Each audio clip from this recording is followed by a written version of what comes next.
오늘 함께 살펴볼 하나님의 말씀은 에베소서 4장 30절입니다.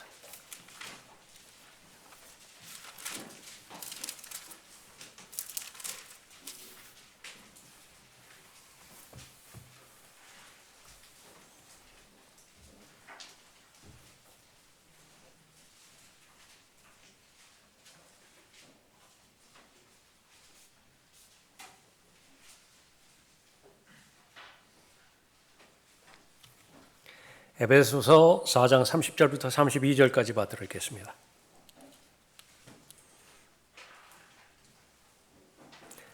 하나님의 거룩한 영을 슬프게 하지 말라. 너희가 그로 인해 구속의 날까지 인치심을 받았느니라. 모든 신랄함과 분개와 분노와 고함 지르는 것과 욕설을 모든 악의와 함께 너희로부터 버리라. 너희는 서로 친절하고 다정다감하며 서로 용서하되 하나님께서 그리스도를 위하여 너희를 용서하신 것 같이 하라. 기도하겠습니다. 아버지 하나님, 하나님께서 사랑하시는 하나님의 자녀들이 은혜의 보좌 앞으로 나가 영과 진리로 경배드리는데 최상의 경배를 드릴 수 있도록 모든 여건 구비시켜 주시는 은혜에 감사드립니다. 이제 변함없이 준비된 마음으로 하나님의 선포되어지는 말씀에 귀 기울이고 그리스도 안에 있는 새로운 피조물로서 마땅히 성장해야 하고 마땅히 열매를 맺어야 되는 그 영역에 초점을 맞추어 하나님의 말씀을 듣고자 합니다. 오늘 무엇을 말씀하시든지 준비된 마음으로 받아들일 수 있도록 인도하여 주셔서 무엇보다도 자신의 각자의 마음을 잘 지키는 성숙한 그리스도인으로 삼아 주시어서 하나님께서 원하시는 풍요로운 삶을 살 수 있도록 복 주시길 원합니다. 악의 세력이 시간을 공격하지 못하도록 보호해 주십시오. 저를 주님 영으로 충만하게 채워주시길 원합니다. 주 예수 그리스도의 이름으로 기도드렸습니다. 아멘.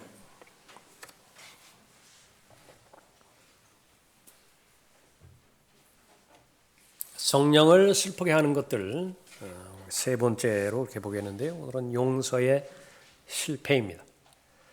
용서의 삶에 있어서 실패할 때 성령은 슬퍼하신다라고 하는 말씀이죠. 언어 생활에 실패할 때 성령은 슬퍼하십니다. 분노 조절에 실패할 때 성령은 슬퍼하시죠. 성령으로 출생한 그리스도인은 들림마다 올라갈 그때까지 성령의 능력 가운데서 살아가는 성령의 사람입니다. 그리스도인으로서 마땅한 삶, 복음에 합당한 삶과 또 정상적인 그리스도인의 삶을 살아가는 때에는 성령 하나님의 도우심과 성령 하나님께서 가르쳐 주신 인도하심이 절대적으로 필요하지요. 그 목적은 무엇이냐면 예수님 안에 있는 기쁨을 모든 성도들에게 주시기 위함입니다. 예수님은 은혜와 진리가 충만하신 분인데 그 예수님을 올바로 잘 알고 배울 때에 예수님 안에 있는 은혜와 진리가 성도들의 마음을 가득 채우게 되어지거든요. 그 부분을 돕는 분이 바로 성령 하나님이십니다. 그 목적으로 각 사람 안에 내주하고 계시고 또 하나님께서 가르쳐 주시는 말씀에 순종할 때에 성령의 열매를 맺게 되어지는 것입니다. 하나님께서는 여러분 모두가 다 구원받기를 원하십니다. 여러분 모두가 다 진리의 지식에 이르기를 원하시지요. 그것은 하나님으로 인해서 즐거워하는 삶을 말하는 것이고 하나님으로 인해서 기뻐하는 삶을 말하는 것입니다. 그러니까 우중충한 삶은 결코 하나님께서 원하시는 삶이 아니에요. 주눅들거나 위축되거나 자신감 없거나 그런 삶은 하나님과는 관계가 없습니다. 그런데 성령을 슬프게 하는 일들이 내 마음 가운데서 일어날 때에 성령께서는 도우실 방법이 없습니다. 역사하실 방법이 없지요.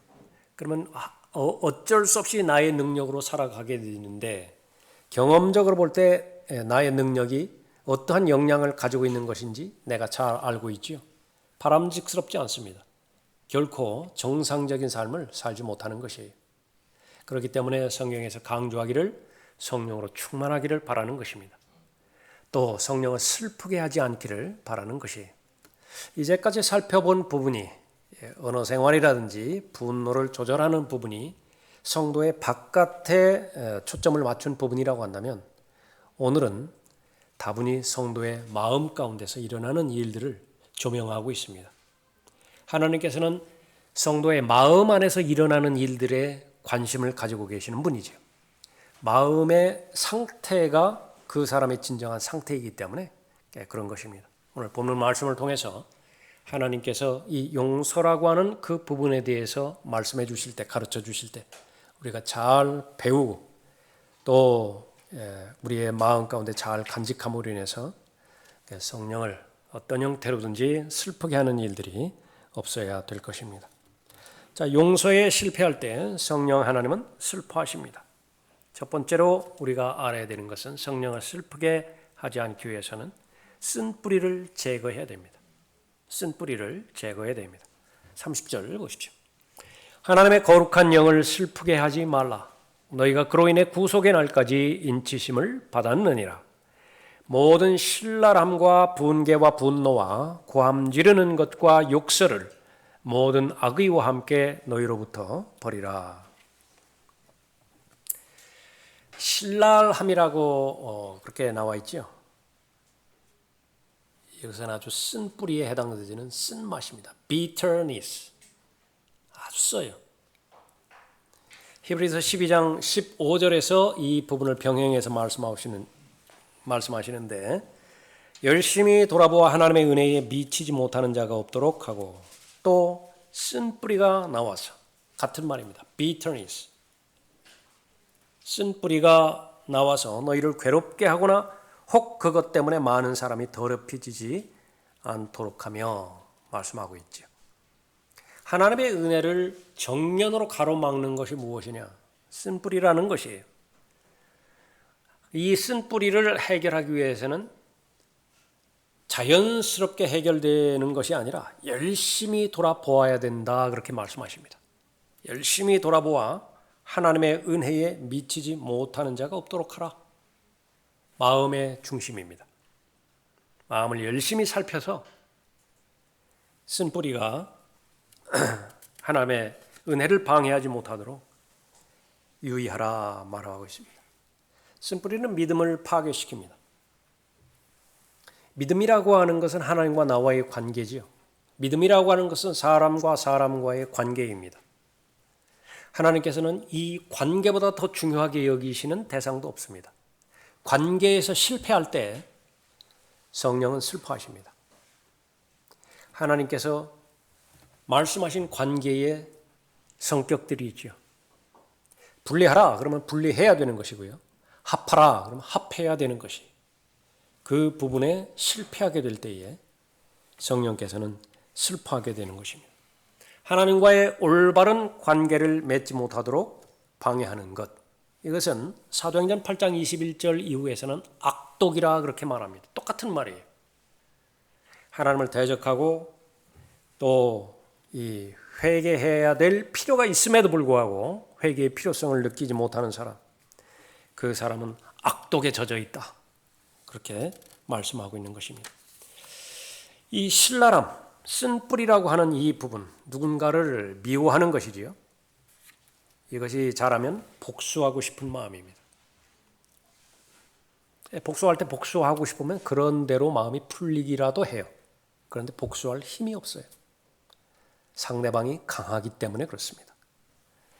복수는 하고 싶은데 힘이 없어서 하지 못하고, 쌓여가는 것은 계속 증오심만 쌓여갑니다. 그러한 아주 검은 감정, 그것이 사람을 힘들게 만드는 것이죠. 사람은 시간이 지나면 지날수록 상처받은 내용들로 가득 차게 되어 있습니다. 상처는 분노를 일으키지요. 그 분노는 반드시 보복성을 띠기 때문에 기회만 주어진다고 한다면 보복하고자 하는 마음이 있게 되는 것입니다. 본문 말씀에서 이 신랄함으로 시작되어지는 이 부분, 분개와 분노로 이루어지죠. 고함 지르는 것으로 이루어지고 온갖 악한 열매들로 그렇게 드러나게 되어지는 것입니다. 심하게 수치심을 느끼는 경우, 별것 아닌데도 그렇게 이 부끄러움에 심히 노출되는 사람, 다른 사람으로부터 이렇게 거부당했을 때에 그냥 순간적으로 지나갈 수도 있는데 그렇게 자신에게 큰 손상으로 다가오는 사람, 다른 사람으로부터 인정받지 못하는 그런 그 부분들을 견디지 못하는 경우, 열등감, 패배의식, 두려움, 좌절감, 죄책감, 이 모든 부분들은 거슬러 올라가면 이 하나님과의 관계가 잘못된 것으로부터 시작되는데 그 쓴뿌리라 그렇게 볼 수 있습니다. 다양해요. 쓴뿌리가 맺는 열매는 아주 다양한 것입니다. 이 쓴뿌리가 얼마만큼 독한 이 종양인 것이냐, 독한 뿌리인 것이냐. 두 가지 경우를 보면 하나는 사울입니다. 사울은 전체 그림을 보지 못한 대표적인 사람이죠. 멀리 바라볼 수 있어야 되는데 long look. 어린아이는 불가능합니다. 성장하면 멀리 바라볼 수 있어야 돼요. 전체를 바라볼 수 있어야 됩니다. 설계도 전체를 바라볼 수 있어야 돼요. 사울은 그 부분에 대해서 실패하고 부분적으로만 보았습니다. 부분이 전체인 것으로 가두었죠. 국가에서 전쟁이 일어났다고 한다면, 대표적으로 오늘날과 같이 이제 러시아와 우크라이나 전쟁이 일어났다고 한다면, 군단장이 자기가 맡은 지역에서 승리를 쟁취했는데 대통령이 그것에 대해서 시기하고 질투하는 대통령이 있을까요? 자기는 전체 국가를 대표하고 있는 책임자인데 부분의 승리는 자신의 승리이잖아요. 똑같이 사울과 다윗의 관계에서 다윗과 같은 훌륭한 탁월한 장수가 있다고 한다면 그것은 더 말할 나위 없이 듬직한 일일 텐데 자신의 관점에서 벗어나지 못했던 것입니다. 과거의 쓴뿌리를 해결하지 못하고 덮어둘 때에 그 시기와 질투심이 거기에 영향분을 받아서 결국은 자신의 인생 전체를 다 망쳐버렸죠.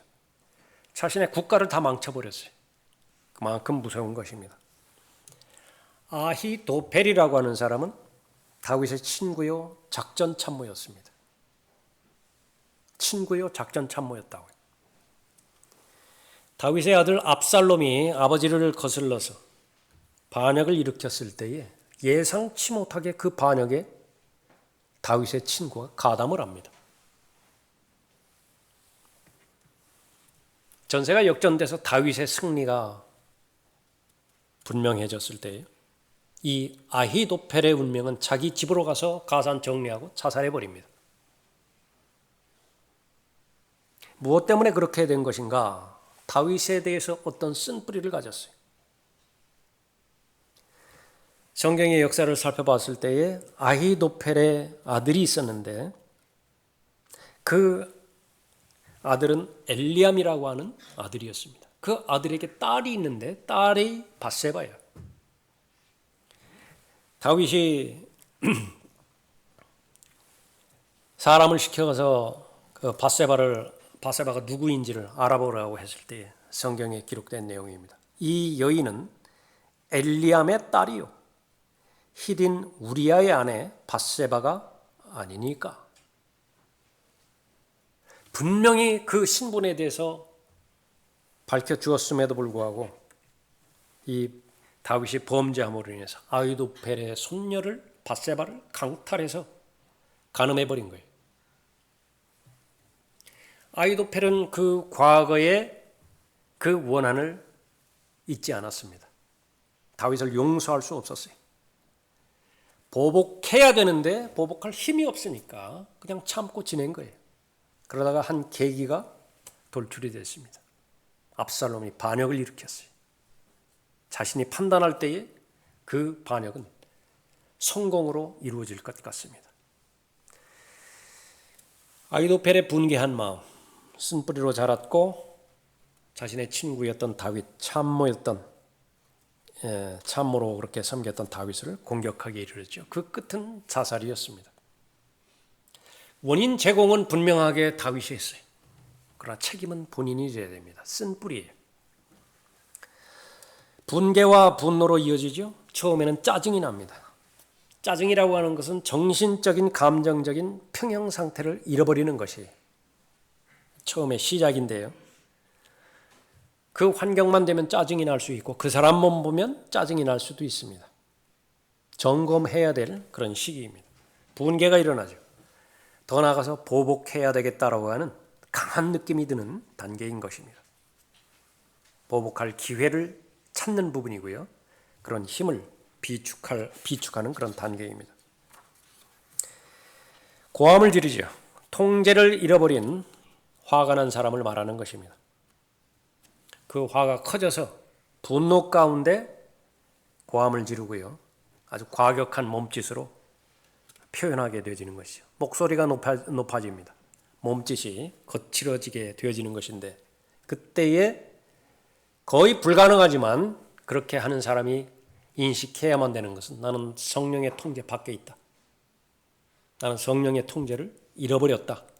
그것을 자각하면 그나마 거기서 쉽게 되지만은요. 쉽지만은 않습니다. 그런 그 상황이. 욕설을 하게 되죠. evil speaking입니다. 다양한 말들이 거기에 다 포함이 되어지는데 여러분이 아시는 것처럼 세워지는 말이 아니에요. 덕이 되어지는 말이 아닙니다. 예수 그리스도를 기쁘시게 하는 말이 아니에요. 그 모든 말들은 이제 혀를 통제하지 못함으로 인해서 나오게 되는데 중상 모략이 거기에 포함되어 있고요. 시기와 질투, 험담 모든 것들이 다 포함이 되어 있는 것입니다.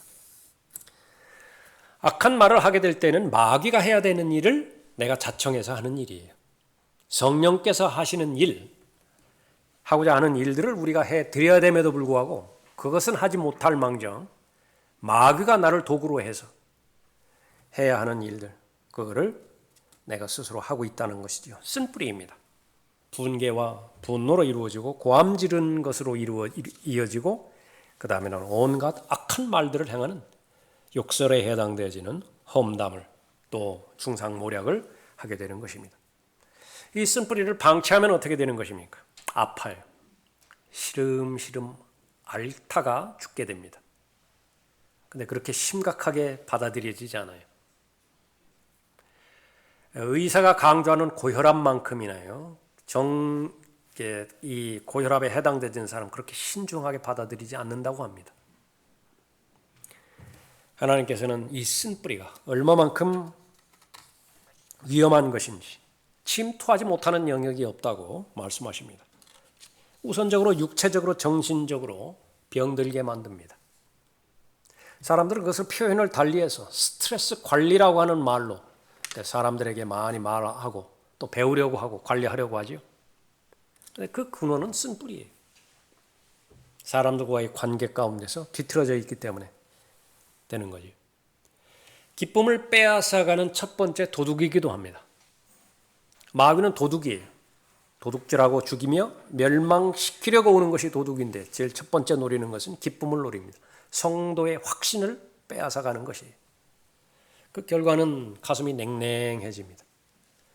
머리는 냉철해져야 되고 가슴은 뜨겁고 훈훈해져야 되는데 반대로 돼버렸어요. 머리가 이성을 잃어서 감성적으로 즉각 반응하는가 하면 분명히 불쌍해 보이는 그런 감정이 들어야 될 때 너무나 차디차요. 잔인해요. 공한 껍데기만 남는 것입니다. 그런 시간이 계속 방치되어지면 사람은 자신의 의도와는 상관없이 계속해서 부정적인 사람이 되고 또 비판적인 사람으로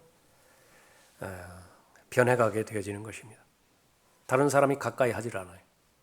결국은 혼자 되게 되는 것입니다. 외로워지는 것이에요. 쓴뿌리는 특정한 사람에게만 있는 것이냐? 모두에게 다 해당합니다. 쓴뿌리는 서로 주고받는 것이. 그런데 아이러니한 것은 나는 상처만 받았다라고 그렇게 여기는 것입니다. 우리가 살고 있는 이 교회 다시 한번 말씀드리는 것입니다. 아주 희한한 모임이에요. 가해자는 한 명도 없고 모두가 다 피해자라고 그렇게 여기지는 곳입니다. 가정에서도 마찬가지일 것 같아요.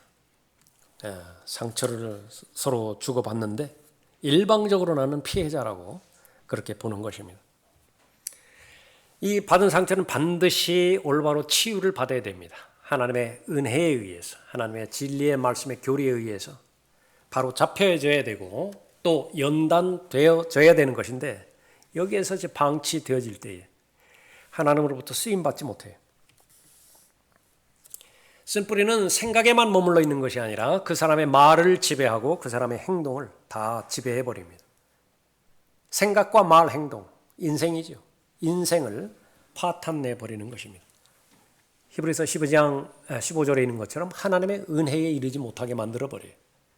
그 출처가 바로 이 신랄함에 해당되지는 쓴뿌리를 해결하지 못하는 것입니다. 하나님에 대해 원망하고 하나님에 대해서 불평불만하게 되는 것입니다. 결국은 나중에 알아봤을 때에 하나님의 은혜를 차단하는 것은 다른 사람이 아니에요. 내가 처한 환경이 아니에요.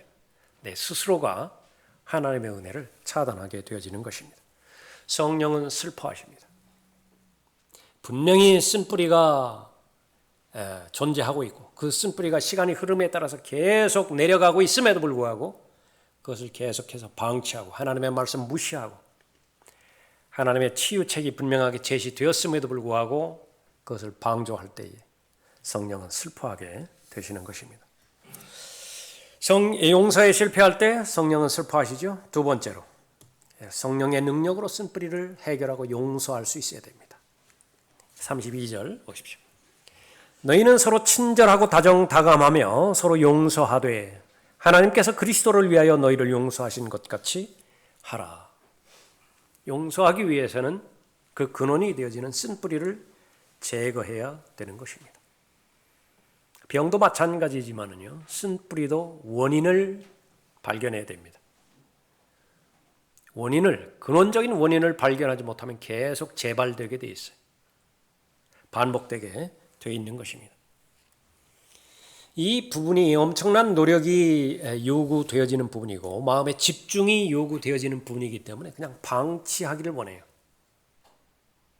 사람이 화가 나죠.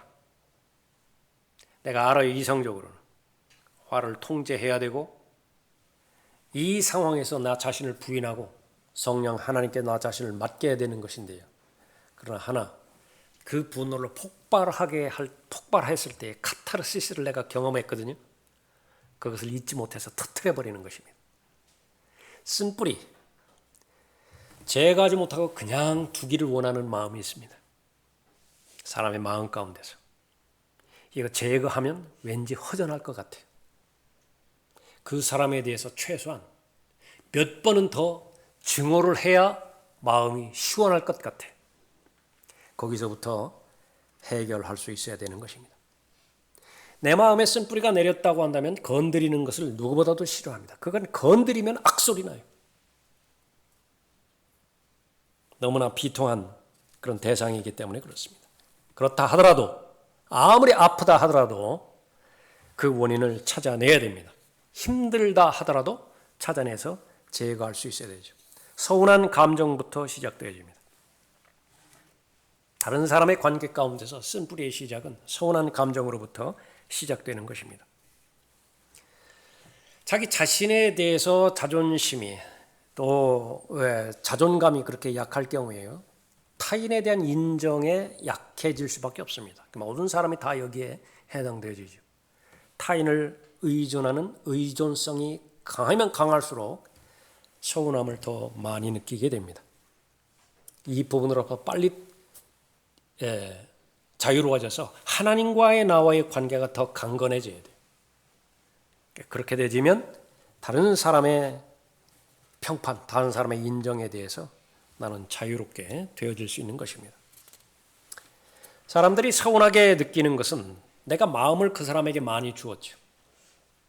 물질도 내가 원하는 만큼 그렇게 베풀었습니다. 그에 비해서 내가 받은 것이 부족하다고 느껴져요. 안 받은 것이 아니에요. 받기는 받는데 내가 준 것에 비해서 부족하게 느낍니다. 부모 자식 간에도 생깁니다. 내가 저놈을 어떻게 키웠는데 서운해질 수 있다고요. 성경에서는 분명하게 복에 대해서 말합니다. 주는 것, 받는 것도 복이지만 주는 것이 더 복이 있어요.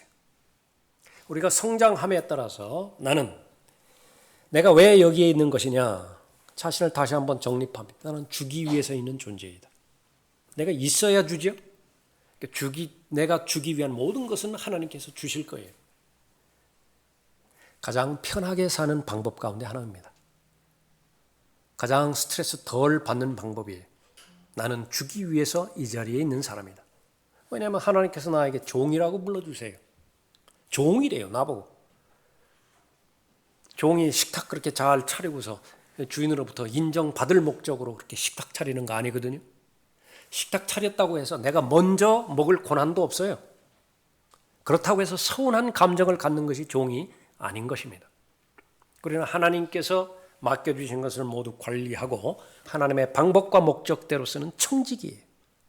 그 청직이 직분에 확신한다라고 한다면 나는 주기 위해서 이 땅에 존재하고 있고 섬기기 위해서 이 땅에 존재한다. 특권은 무엇이에요?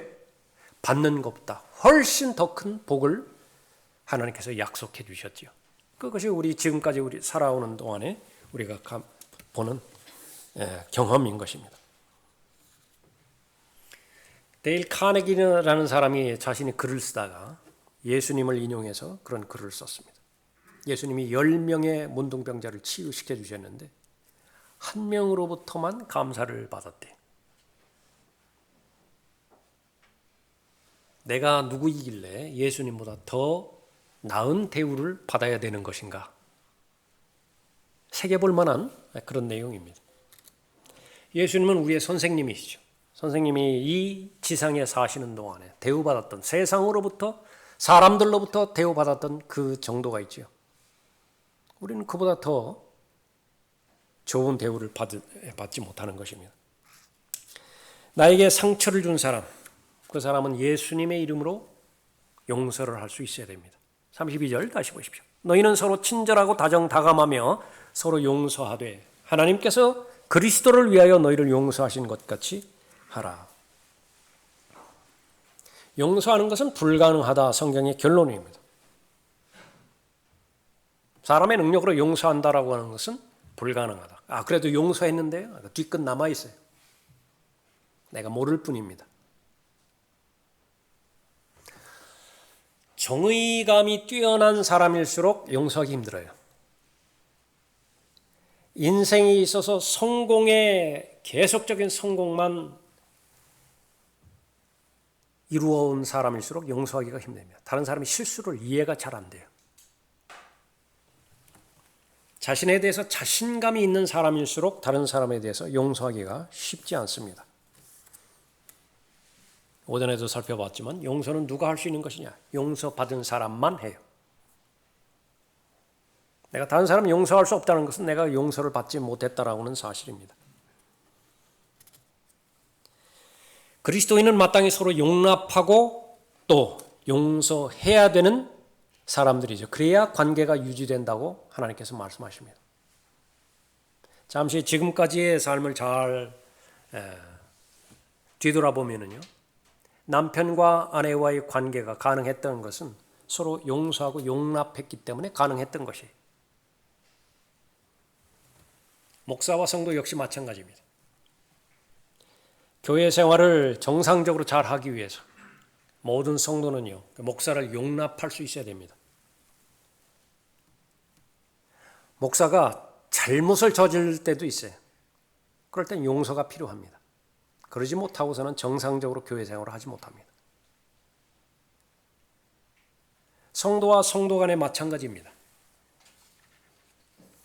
서로의 잘못과 실수, 그것을 용납하고 묻어두고 심지어 드러나게 결례했을 때까지도요. 그것을 감당할 수 있었기 때문에 오늘 이 시간에까지 그렇게 온 것이에요. 성령께서는 그러한 부분을 볼 때 대단한 일로 여기십니다. 여러분 자신은 그 부분들은 자신감을 가지세요. 여러분들이 관계를 잘 유지를 하고 형성을 했던 것은 대단한 일을 하신 거예요. 여러분의 마음 가운데 하나님을 우선적으로 의식하고 하나님의 말씀에 여러분의 우선순위를 두었기 때문에 내 기질 같아서는 얼마든지 폭발할 수 있었지만은요. 성령 하나님의 통제 가운데서 오늘 이 시간에까지 온 것이죠. 잘 해오신 것입니다. 앞으로도 잘 하셔야 돼요. 마무리가 아름다워야 되는 것입니다. 이 용서, 마음으로 시작하고요. 말로, 행동으로 드러나야 됩니다.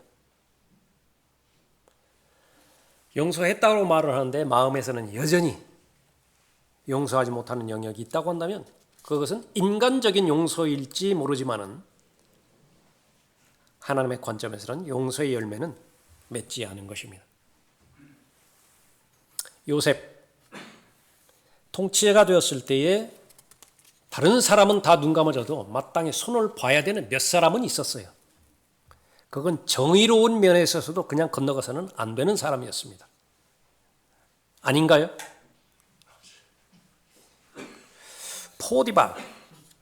포디발의 아내, 이 사람은 손을 봐야 되잖아요.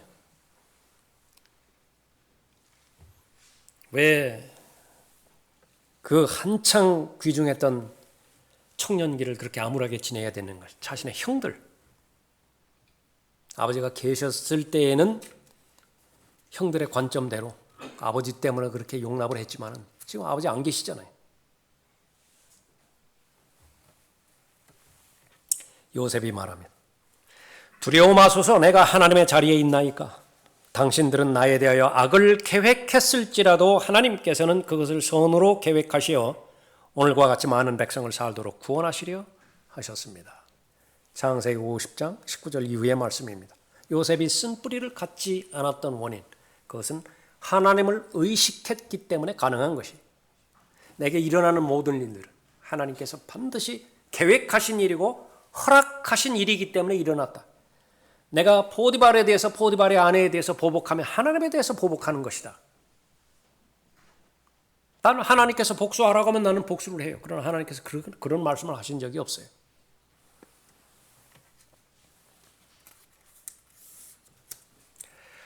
한나는 아이를 갖지 못하는 불임의 상태에 있어서 그러잖아도 마음이 어려웠었는데 푸닌나라고 하는 대적에 의해 가지고 마음이 갑절이나 더 어려워졌습니다.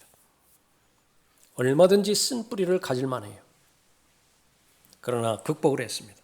그 결과 하나님의 위로를 받았고 사무엘이라고 하는 복 중에 복을 받았죠. 그 이후에도 하나님의 복의 열매는 계속 연결됐습니다. 그 비결은 무엇이었겠는가? 하나님께 나아갔습니다. 자기 마음속에서 투쟁하지 않고 일어난 모든 일들을 하나님께 가지고 나아갔습니다. 다윗이 범죄할 때도 있었지만은요, 다윗은 하나님께서 하나님의 마음에 어쩌면 그렇게 내 마음에 꼭 맞는 사람인가, 마음에 일치되는 사람인가, 그렇게 칭찬한 사람이었죠. 사울이 쓴뿌리로 인해서 자신의 생을 망쳐버렸다고 한다면 그와 대조적으로 다윗은 자신에 대해서 평생 쓴 뿌리를 가진 다윗에 대해서 어떠한 악한 감정도 갖지 않았습니다. 자신이 용납하지 않았어요. 쓴 뿌리가 내리도록 방치하지 않았습니다. 마찬가지로 어떻게 가능했겠는가? 하나님께 호소했습니다. 하나님 앞에 탄원을 드렸어요. 이것이 모두가 다 요셉이나 한나나 다윗의 비결이었습니다. 사람에게는 말 못할 일이 있습니다. 그 말을 들어준다 하더라도 사람이 해결할 방법이 없어요. 그러나 하나님께는 하나도 남김없이 다 가지고 가서 마음을 토로했습니다. 전지전능하신 분을 믿고 신뢰했기 때문에 그렇죠. 사울과 요나단이 죽었을 때에 진실된 마음으로 슬퍼하고 애통했습니다. 거기서 그치는 것이 아니라 적극적으로 사울의 집안 사람들 가운데서 남은 무피보셋에 대해서 아들처럼 대우해 줬죠. 용서라고 하는 것은 마음으로 시작해서 말로, 행동으로 거기까지 이루어져 나가는 것이죠. 내가 잘 달려가고 있는데 나에게 다리를 걸어서 넘어뜨렸습니다. 하나님께서 용서하라고 말씀하셨어요. 그 사람을. 나는 하나님의 뜻을 실행하는 사람이기 때문에 용서를 해야 됩니다. 그 사람이 심한 좌절과 시르에 빠져 있죠. 내가 가서 용서를 표현합니다. 거기서 그치는 것이 아니라 그 사람을 일으켜서 다시 어깨동무하고 같이 나가는 거예요. 가능하겠습니까? 사람으로서는 불가능해요. 그래서 예수님의 능력이 필요한 것입니다. 예수님께 침을 뱉고요. 타락하고 악한 피조물이 창조주 하나님을 죽인 과정이에요. 못을 받고 처형하는 자들에 대해서 어떠한 쓴뿌리도 갖고 반응하지 않으셨습니다. 하나님이니까 그렇죠. 그렇게 생각하지 마십시오. 십자가의 여정은 여러분과 똑같은 100% 온전한 사람으로서 견뎌내신 것입니다. 얼마든지 죄를 지을 수 있는 환경 가운데 노출되신 분이에요. 그럼에도 아버지의 뜻을 우선순위로 두었죠. 소극적으로 그들을 용서하셨을 뿐만 아니라 적극적으로 기도해 주었습니다. 아버지시여 저들을 용서해 주옵소서. 그들은 자기들이 하는 것을 알지 못하나이다. 베드로전서 2장 21절에서는 우리에게도 권면하십니다. 예수님의 본을 받으라. 이를 위하여 너희가 부르심을 받았으니 그리스도도 우리를 위하여 고난을 받으시고 우리에게 한 본을 남겨놓으시어 너희로 그의 발자취를 따르게 하셨느니라. 그는 죄를 짓지도 아니하셨고 그의 입에는 간사함도 없으셨으며 모욕을 당하셨으나 다시 모욕으로 갚지 아니하셨고 고통을 당하셨으나 위협하지 아니하셨으며 오직 의롭게 심판하시는 분께 자신을 의탁하셨느니라. 꼭 참는 것이 아니에요. 한결같이 인내하는 것이 아닙니다. 의탁하는 것입니다. 그때마다 하나님 앞에 일어나는 모든 것들을 다 말씀드리고 보고하는 것입니다. 여기에는 믿음이 절대적으로 필요합니다. 예수님과 제자들과의 대화 가운데서 용서에 대해서 말씀하셨을 때 도대체 몇 번이나 용서해야 됩니까? 예수님께서 490번 용서하라고 말씀하셨다. 지금까지 지내오시는 과정 가운데서 490번 용서한 하나의 사건이 있나요? 모든 부분에 있어서 그렇게 용서하라고 하신 말씀, 그건 불가능하다라고 하는 것을 말씀하신 것이죠. 제자들이요, 하소연합니다. 믿음을 늘려주십시오. 믿음을 늘려주십시오. 믿음을 늘려주시지 않으면 그건 불가능하기 때문에 그런 것입니다. 우리에게는 내주하시는 성령께서 계십니다. 예수 그리스도는 십자가에서 죽으시고 장사되셨다가 사흘 만에 부활하셨죠. 승천하셨습니다. 몸은 떨어져 있지만 성령의 인격으로, 영으로 우리와 함께 하십니다. 그 용서의 능력을 가지신 예수 그리스도는요, 우리에게 내주하고 계시는 것입니다. 너희는 서로 친절하고 다정다감하며 서로 용서하되 하나님께서 그리스도를 위하여 너희를 용서하신 것 같이 하라. 조금 더 현실적으로 한 가지 살펴보면요, 자신을 보호할 수 있어야 됩니다. 쓴뿌리로부터 열심을 다하여 내 마음을 지키라. 이는 삶의 문제들이 거기서 나옵니다. 잠언 4장 23절 말씀인데, 다른 사람과의 관계에서 형성되지는 쓴뿌리가 그 사람을 수용할 수 있으면 수용하는 것이에요. 그런 역량이 나에게 있으면. 하나님께서 감당하지 못할 시험은 나에게 허락하지 않으세요. 관계 가운데서도 수용하지 못할 그런 관계는요, 하나님께서 원치 않으십니다. 그러나 수용할 만한 관계라고 한다면 내가 상처를 받고 내가 쓴뿌리를 내릴 위험 지경에까지 갔을 때 그 경험을 나는 잊어서는 안 됩니다. 용서는 했어요. 나한테 쓴뿌리는 없습니다. 아버지가 자식에 대해서 서운한 마음이 가졌다고 한다면 아버지니까 용서하죠. 그러나 그것은 자녀는요, 그것을 재발되게 되어 있다고요. 그때에 나는 잘 대처를 할 수 있어야 돼요. 잊으면 안 돼요. 그 문맥을 잊어서는 안 됩니다. 그 환경과 여건을 내가 기억하는 것이에요. 그러면 그 사람을 훨씬 더 잘 용납할 수 있고 이해할 수 있습니다. 그러나 1대1로 대치가 되어버리면 그때 충돌됐던 그 충돌은 계속 반복적으로 일어나게 되어 있습니다. 나는 강하지 않아요. 그것이 2번, 3번 반복되면 쓴뿌리는 내리게 되어 있습니다. 그 부분으로부터 나를 보호하기 위해서는 그 사람을 더 잘 알아가야 돼요. 기도하는 가운데 그 사람에 대해서, 장점, 단점에 대해서 잘 알 수 있겠죠. 장점은 내가 배우는 것입니다. 단점은 내가 수용하는 것이에요. 그 사람 변하지 않아요. 내가 대비하는 것입니다. 그러나 단절해야 될 사람이라고 한다면 단절해야 돼요. 그럼에도 불구하고 나를 계속 거기에 방치하는 것은요, 쓴뿌리를 방어하는 데 있어서 바람직스럽지 못합니다. 이제 형제들아, 내가 너희에게 권고하노니 너희가 배운 교리에 역행하여 분열을 일으키고 공박하는 자들을 주의하고 그들에게서 떠나라. 이 대상인가? 그 대상인가? 떠나야 돼요.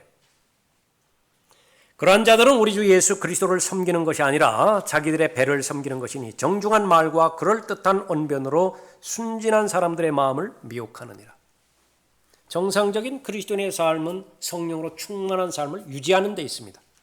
근데 그 성령 충만을 방해하고 성령을 슬프게 해서 결국은 성령을 소멸시키게 만드는 요인이 있어요.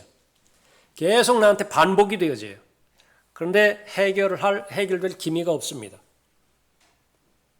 담대하십시오. 하나님만 바라보세요.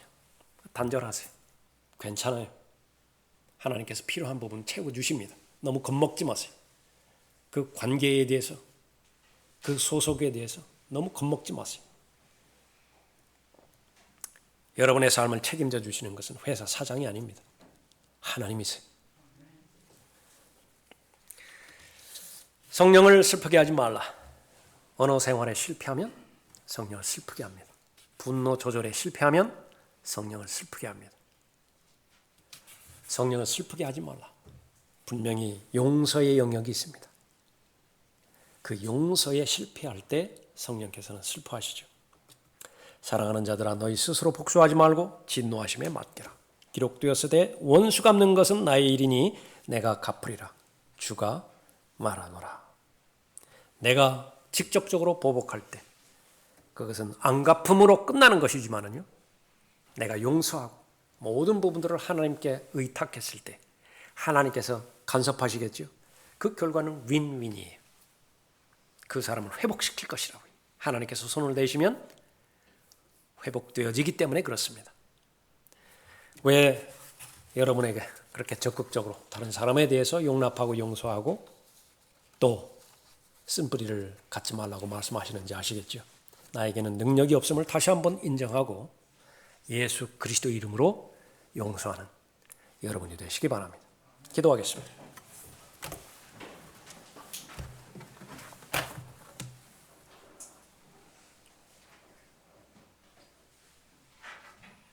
아버지 하나님,